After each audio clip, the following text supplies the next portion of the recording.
Hi guys, Paul here, and Ink and Ammo, Books with a Body Count, and its cousin, Hardboiled Bookshelf, is not going anywhere.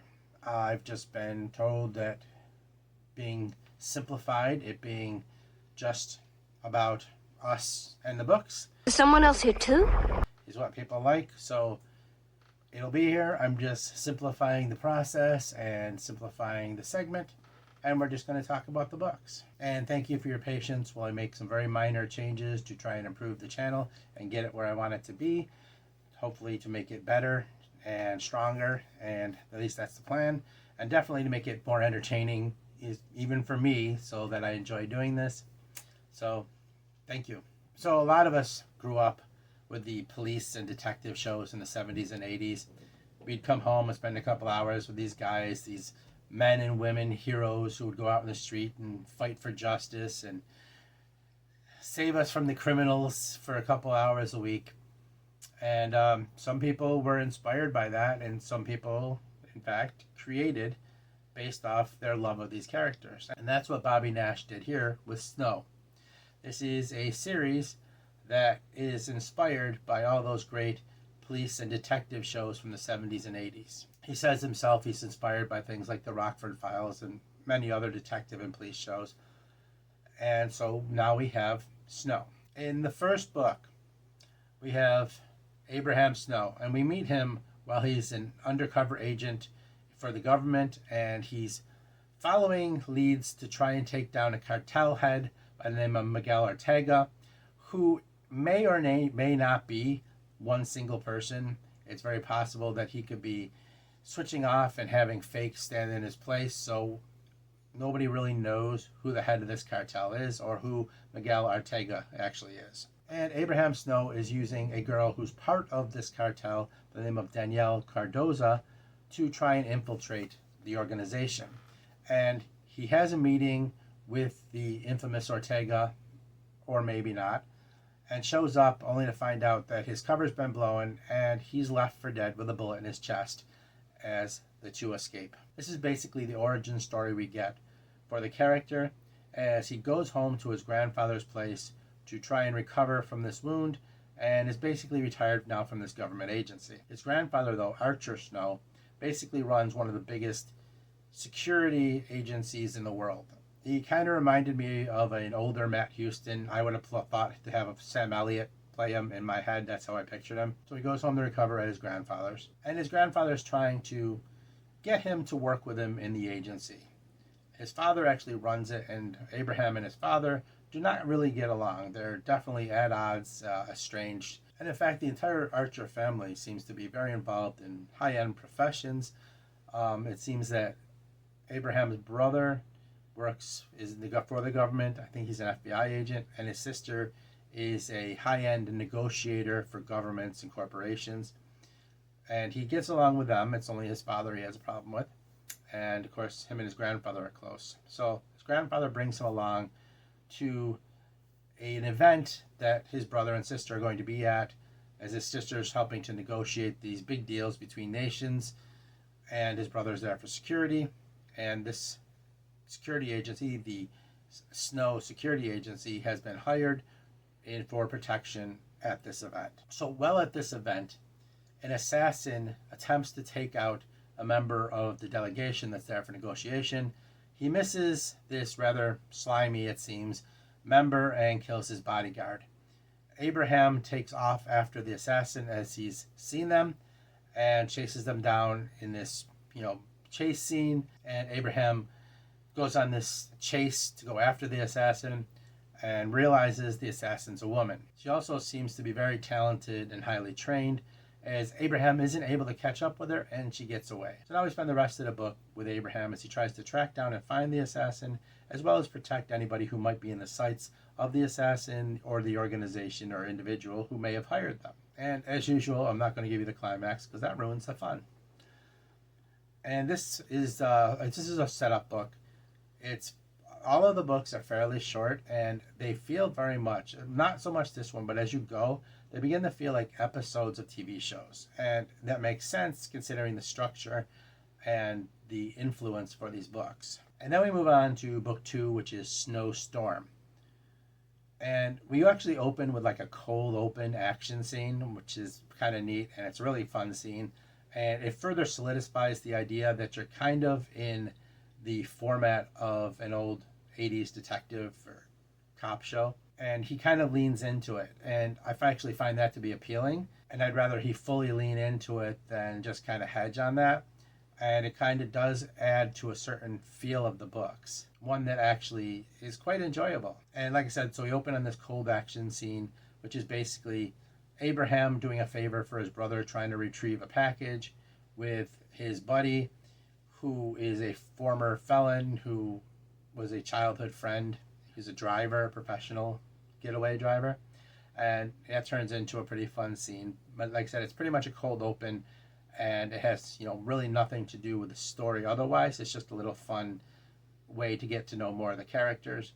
And it's kind of, it's short, but it's enjoyable. So it does, like I said, add to the feel of the whole TV show episode thing. So later we have Abraham and his family and friends hanging out in a restaurant in Atlanta. That's their home base. That's where most of the books take place, or at least the ones I've read. And Samson Brooks shows up, who's one of his friends, and they stick around a while, and then Brooks and Abraham walk back to the hotel together, and they realize that there's an ambush waiting for them at the hotel for Brooks, and so a fight ensues, and we're not exactly sure what's happening yet, but Snow and Brooks do get away, and we get an aside where we learn that Brooks was actually hired to track down somebody who is in witness protection, and they may have lied about who they were. He's tracking down a woman and her college-aged daughter who were actually in witness protection due to the fact that their family, her husband or grandfather, were involved in the mob.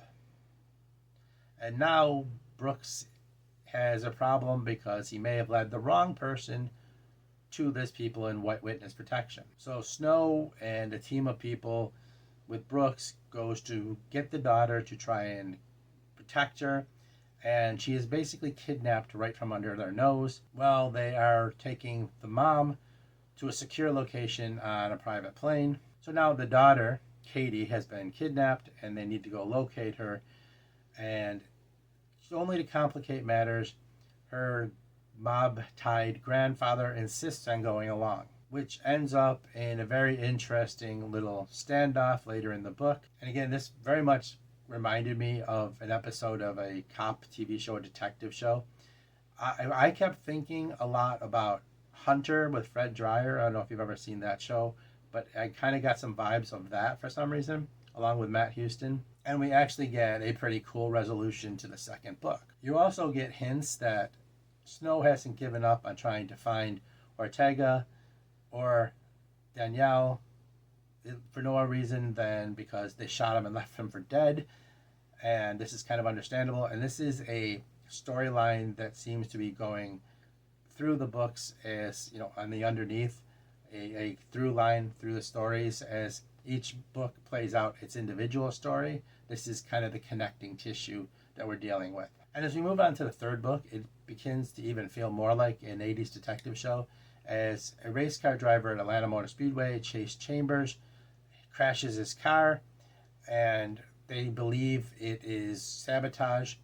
And his father is Grant Chambers, a 6-time national champion in NASCAR, and he's going for his 7th championship. He has 2 sons who are race car drivers. There's Chase, who's racing for the company, and then the younger brother who wants his shot and is not getting it. So there's this engine company that Chambers has been working with. They've been doing trials with him, and he thought the engines were not safe and had reported it as being so, and NASCAR pulled the engines for further testing, and it may have cost this engine company millions of dollars.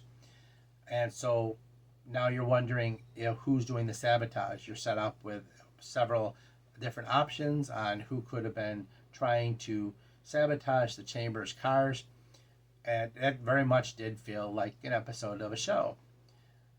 But on top of that, you have Abraham's sister, who's off in Dubai at a huge corporate meeting. And we are privy to the information that one of the people at this meeting who is in negotiations is the infamous Danielle Cardoza. And she knows that Samantha Dean is Abraham's sister. So Danielle gets cozy with Samantha, Abe's sister, and when she's not paying attention, she breaks into her phone, gets Abe's number, and calls him to let him know that they want it all dropped. They want everything to go away and to stop being bothered and chased by Abe, or Samantha is going to pay for it. Abe agrees, but apparently Danielle and the Ortega cartel have a lot more up their sleeve than we know, and they're not really looking to honor that bargain. And now you have this playing out with Abraham and the Snow Security Company trying to find out who's sabotaging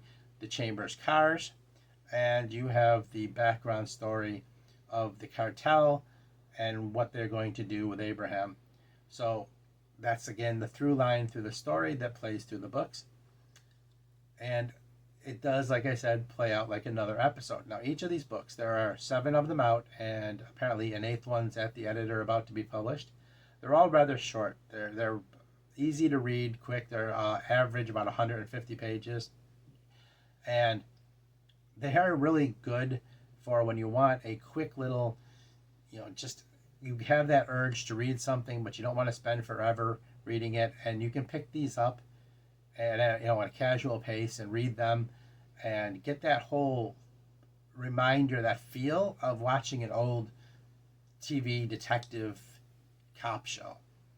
And it's really nice to be able to just pick one of these up and read it in a couple of sessions and move on. When you're ready, you can go back and sit with that character again and join them in another episode. It has that feel of when we were kids, and every week we'd tune into Magnum PI or the A-Team or whatever the show that you watched was. So this is the kind of thing I really like to highlight here on Ink and Ammo Books with a Body Count, is you have an independent author in Bobby Nash writing stuff from his heart, nostalgic, fun, action-packed stuff that's easy to get into, easy to go back to anytime you want, and easy to afford.